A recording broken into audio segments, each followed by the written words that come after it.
quase se extinguiram. O futuro da vida na Terra estava em perigo.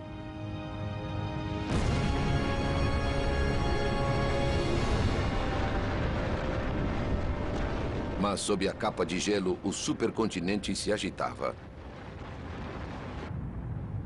Violentas erupções vulcânicas começaram a dividir Rodínia. O acúmulo de intenso calor na base do supercontinente foi o que o fez se dividir. Era como pôr um cobertor sobre a Terra. O calor assim gerado em seu interior acumulava-se sob o cobertor. Esse calor decretaria o fim do mundo de neve. À medida que Rodínia se dividia, o dióxido de carbono liberado pelas erupções criava o efeito estufa. A capa de neve recuou. Rodínia se partira em grandes pedaços. E as garras do gelo afastaram-se da vida que existia. À medida que se formavam mares em torno do despertar de Rodínia e crescia o nível de oxigênio, os organismos primitivos sentiram-se livres para dar o passo seguinte. Tornaram-se complexos e muito mais perigosos. Montanhas rochosas. Essa remota cordilheira abriga um raro registro desse evento na evolução da vida. A chamada explosão cambriana. Pela primeira vez na história da vida terrestre, surgiram grandes níveis de oxigênio desde que a Terra se formou. A vida desabrochou. Surgiram animais diferentes de tudo o que houvera antes. O paleontólogo Paul McNeil escalou um alto sítio arqueológico chamado Burgess Shale.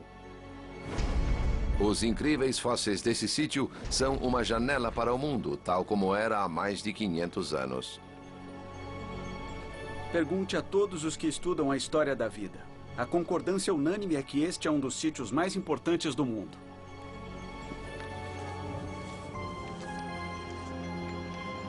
O homem que descobriu Burgess Shale foi um americano, Charles Walcott, o presidente do Instituto Smithsonian. Esse caçador fanático de fósseis, que nasceu na pobreza, conheceu o sonho americano. Armado apenas com o diploma do ginásio, foi abrindo caminho até o pico da comunidade científica. Foi sua dedicação às expedições de busca nas mais remotas montanhas da América do Norte que o levariam ao Grande Prêmio. Este é o lugar exato onde o Walcott fez por acaso a incrível descoberta. Diz a lenda que em 31 de agosto de 1909 ele viajava aqui a cavalo com a mulher. Numa tempestade de neve, de repente uma grande pedra deslizou bloqueando o caminho. Não havia como passar. Sendo um cavalheiro, como todos os paleontólogos são, ele apeou do cavalo, virou a enorme pedra e achou um fóssil incrivelmente bem preservado. Estava caído na trilha. De onde veio aquilo? Pois caiu lá de cima. O pedaço de rocha soltara-se de uma borda do penhasco não muito grande. Essa pequena área tornou-se o famosíssimo Burgess Shale.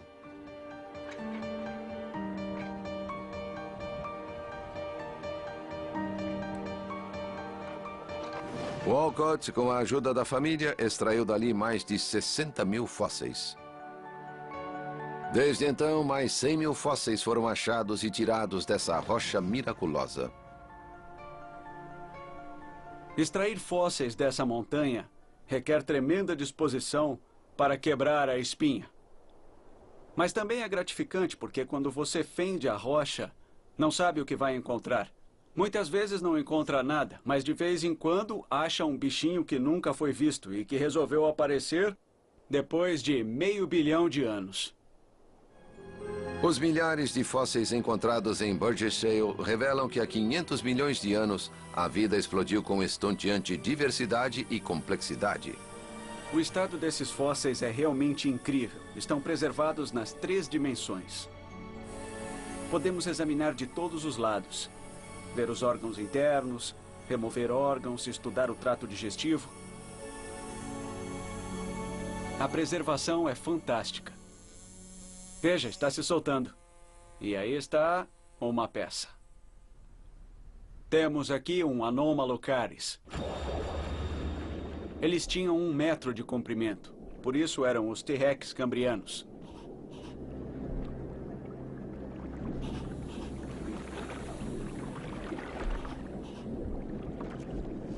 Nos mares cambrianos, os baixios, ricos de oxigênio, fervilhavam de criaturas estranhas. E elas se alimentavam não apenas de plantas, mas de outros animais. O Cambriano é um período especial na história da vida. Havia diferentes tipos de animais, havia mais do que em toda a história da vida na Terra. Dessa época em diante começou a corrida biológica de sobrevivência. Os animais se tornariam cada vez mais complexos, desenvolvendo esqueletos, exoesqueletos, olhos e dentes.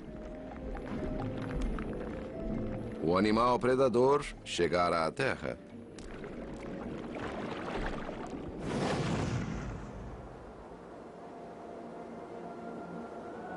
O alto nível de oxigênio que dera início à explosão de vida no mar também causou a modificação final na atmosfera. Nos 100 milhões de anos seguintes, o oxigênio atingiu o mesmo nível de hoje. Um nível denso o bastante para permitir que uma camada de ozônio se formasse acima da atmosfera. Essa camada liberou a vida para fora dos oceanos. Antes, a poderosa luz ultravioleta simplesmente destruía qualquer organismo não protegido pela água. Agora, a camada de ozônio agia como um escudo de UV. «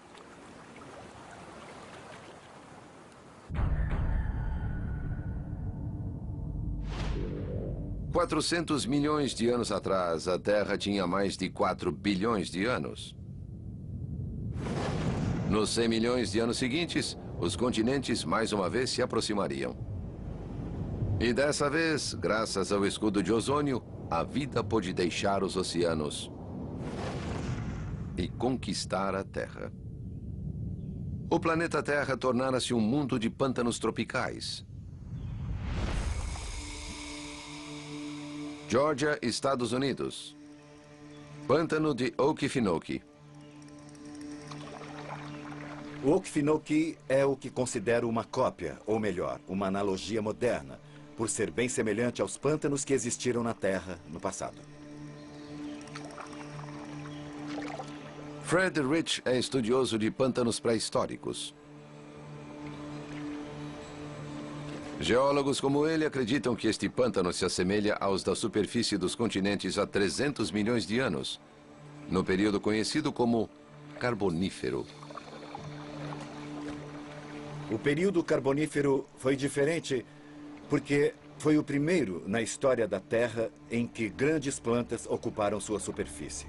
Tinham 12, 15, 20 metros de altura. Criavam matas densas, com espetacular dossel, e também com uma atmosfera úmida de selva que era uma coisa inteiramente nova na face da Terra. Esse grande Pantanal dominou a Terra por 60 milhões de anos.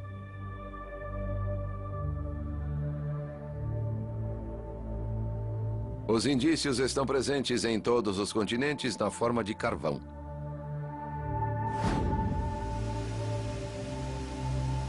O carvão que usamos como combustível formou-se de matéria vegetal acumulada durante milhões de anos. Matéria que existiu na maioria há menos de 300 milhões de anos.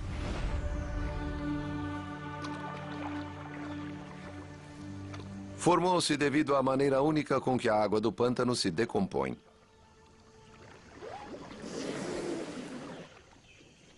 Okefenokee vem da língua nativa norte-americana e significa país da terra que treme. Não é fácil andar no pântano, porque o fundo é formado por restos de plantas encharcadas. A água doce evita que a vegetação se decomponha, permitindo que ela se acumule com o tempo. Aqui embaixo existe um solo bem diferente do que existe no seu quintal.